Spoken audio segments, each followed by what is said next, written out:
ఓం అచ్యుతాయ నమః. ఓం నమ శివాయ. అందరికీ నమస్కారం అండి. పంచముఖాలున్నాయన్న అహంకారంతో బ్రహ్మదేవుడు మహావిష్ణువుతో సంగ్రామం చేశాడు. అంతేకాదు దుర్బుద్ధితో అబద్ధం చెప్పి పరమేశ్వరుని ఆగ్రహానికి గురయ్యాడు. పరమేశ్వరుడు ఆగ్రహంతో తన ఉగ్రస్వరూపమైన కాలభైరవుణ్ణి సృష్టించాడు.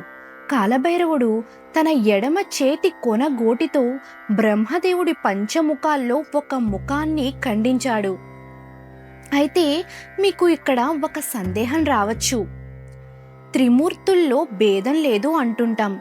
బ్రహ్మ విష్ణు మహేశ్వరులు ముగ్గురు ఒక్కరే అంటుంటాం. మరి పరమేశ్వరుడు బ్రహ్మదేవుణ్ణి ఎందుకు శిక్షించాలనుకున్నారు? ఇది అర్థం కావాలంటే నేను ఒక ఉదాహరణ చెబుతాను, శ్రద్ధగా వినండి. ఒక వ్యక్తికి ఆరోగ్యరీత్యా తీపి పదార్థాలు తినద్దు అని వైద్యుడు సూచించాడనుకోండి. ఆ వ్యక్తికి మాత్రం తీపి పదార్థాలంటే అత్యంత ప్రీతి, బాగా మక్కువ. మరైతే ఆయన ఏం చేస్తాడు? తినకూడదని నిశ్చయించుకుంటాడు. తినాలన్న కోరిక ఆయనదే, తినకూడదు అని నియంత్రించుకునే నిబద్ధత ఆయనదే. అలాగే మనకు ఎవరి మీదైనా కోపం వచ్చిందనుకోండి, వారిని దూషించాలి అనుకుంటాం, వీలైతే దండించాలి అనుకుంటాం. కానీ ధర్మ నిబద్ధతకు కట్టుబడి అలా చెయ్యకుండా మనల్ని మనమే నియంత్రించుకుంటాం. అంటే వారిని శిక్షించాలి అనుకునే గుణము మనదే, శిక్షించకూడదు ధర్మంగా ఉండాలి అనుకునే గుణము మనదే.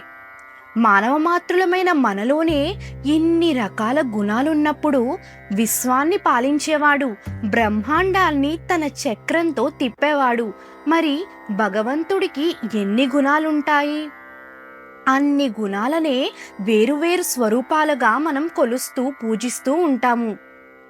ఈ సృష్టిని సృష్టించినప్పుడు బ్రహ్మగాను, ధర్మ పద్ధతిలో మానవాళిని నడిపించేందుకు స్థితికారకుడైన మహావిష్ణువుగాను, అధర్మం పెచ్చుమీరిపోయినప్పుడు ప్రళయతాండవం చేస్తూ లయం చేసిన పరమశివుడుగాను, ఇలా ముగ్గురు మూడు స్వరూపాలలో ఉన్న భగవంతుడు ఒక్కడే. వారి గుణాలు వేరైనా వారి స్వరూపం ఒక్కటే.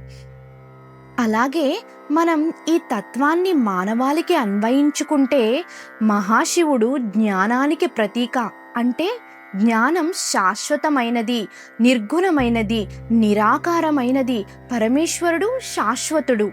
అలాగే బ్రహ్మగారు మానవాళికి ప్రతీక.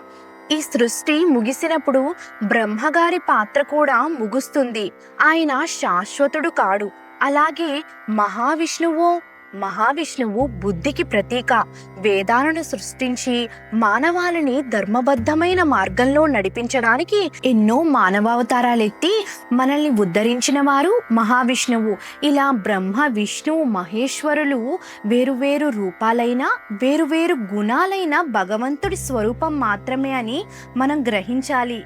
అయితే ఇదంతా నా విశ్లేషణ మాత్రమే సుమా. ఇప్పుడు మనం మన కథలోకి వస్తే, కాలభైరవుడు బ్రహ్మగారి పంచముఖాల్లో ఒక ముఖాన్ని ఖండించిన తరువాత ఆయనకు బ్రహ్మహత్య మహాపాతకం ఒక ఉగ్రరూపమైన స్త్రీ రూపంగా వెంబడిస్తూ వస్తుంది. అలాగే బ్రహ్మగారి కపాలం కాలభైరవుడి చేతికి అతుక్కుపోయి విడిపోకుండా ఉండిపోతుంది. దాని నుండి విముక్తి పొందడానికి కాలభైరవుడు ఎన్నో ప్రయత్నాలు చేస్తాడు, ఎన్నో తపస్సులు యజ్ఞాలు చేస్తాడు. అయినా సరే విముక్తి పొందలేడు. అప్పుడు పరమశివుణ్ణి ప్రార్థించగా పరమేశ్వరుడు బ్రహ్మ హత్యాది పాపాలకు ప్రాయశ్చిత్తంగా లోకంలో భిక్షాటన అనే వృత్తి ఉంది, నువ్వు దాన్ని అనుసరించి లోకమంతా భిక్షాటన చేయమని సూచిస్తారు. అలా కాలభైరవుడు కాపాలికా వ్రతాన్ని చేపట్టి బ్రహ్మ కపాలంతో ముల్లోకాలను తిరుగుతూ భిక్షాటన చేయడం ప్రారంభిస్తాడు. అలా చివరికి కాశీక్షేత్రానికి చేరుకుంటాడు. కాశీక్షేత్రం ఎంతటి విశిష్టత కలిగిన క్షేత్రమో మనందరికీ తెలుసు. కాశీక్షేత్రం అవిముక్త క్షేత్రం. అంటే ప్రళయం వచ్చినా సరే పరమేశ్వరుడు కాశీక్షేత్రానికి కాపు కాస్తూ ఉంటాడు. ఆయనకు అత్యంత ప్రీతిపాత్రమైన ప్రదేశం కాశీక్షేత్రం. ఆయన సాక్షాత్తు అక్కడ కొలువై ఉన్నాడు. అంతేకాదు ఎవరైనా కాశీక్షేత్రంలో మరణిస్తే వారికి మోక్షం లభిస్తుంది, పునర్జన్మ ఉండదు, వారు సరాసరి కైలాసానికే చేరుతారు. అంతటి విశిష్టత కలిగిన క్షేత్రం కాశీ క్షేత్రం. అలా కాశీ క్షేత్రానికి చేరుకోగానే కాలభైరవుడి చేతికి అతుక్కుపోయిన బ్రహ్మ కపాలం ఊడి పడిపోతుంది. బ్రహ్మహత్య మహాపాతకం పాతాళ లోకానికి చేరిపోతుంది. అప్పుడు కాలభైరవుడు ఆనందంతో తాండవం చేస్తాడు. ఎక్కడైతే బ్రహ్మ కపాలం ఆయన చేతి నుంచి విడిపోయిందో ఆ ప్రదేశాన్ని కపాలమోచన తీర్థము అంటారు.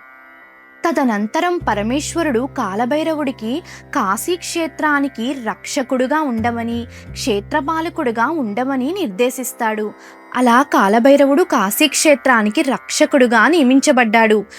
కాశీయాత్ర ఫలితం పూర్తిగా దక్కాలంటే కాలభైరవుణ్ణి దర్శించుకుని మాత్రమే వెనుదిరగాలి. అర్థమైంది కదా? మనం ఎప్పుడైనా కాశీయాత్ర చేస్తే తప్పకుండా కాలభైరవుణ్ణి దర్శించుకుని మాత్రమే వద్దాం. ఇలాంటి ఎన్నో విషయాలు మీరు తెలుసుకోవాలంటే నా యూట్యూబ్ ఛానల్ పురాణ పఠనంకు సబ్స్క్రైబ్ చేసుకోండి. Please like, share and subscribe my channel. నమస్కారం.